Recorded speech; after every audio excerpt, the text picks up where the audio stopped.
ঈদের দিন, কোরবানির দিন আল্লাহর কাছে সবচেয়ে প্রিয় আমল কোনটি বলেন না? প্রাণী জবাই করা। দ্বিতীয় হলো এই প্রাণীটা কিয়ামতের দিন পুরাটা নেকি হিসাবে আসবে।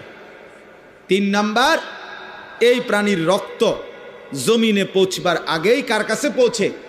আল্লাহর আরশে পৌঁছে, আল্লাহ পাকের কাছে পৌঁছে। তাহলে কুরবানির মাধ্যমে এত দ্রুত গতিতে, এত শর্ট টাইমে বান্দা আল্লাহর কুরব নৈকট্য হাসিল করে। এই জন্য এটারে কুরবান বলে, এই জন্য এটারে কি বলে? কুরবান। এই জন্য নবী সাল্লাল্লাহু আলাইহি সাল্লাম বলেন ফাতিবু বিহা নাফসান, এই হাদিসের শেষ শব্দ এটি। অতএব তোমরা খুশি খুশি দিলে কোরবানি কর। কি দিলে? খুশি খুশি।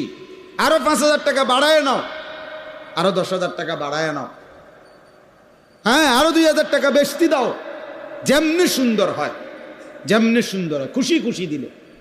না ফাইতে কোরবানি করতেছি, হ্যাঁ আরে আজকে 12 বছর কোরবানি করি, এবছর না করলে মানুষে কি কইব? মানুষে আপনার মাথা কইব, আপনার বাপের মাথা বলবো মানুষে।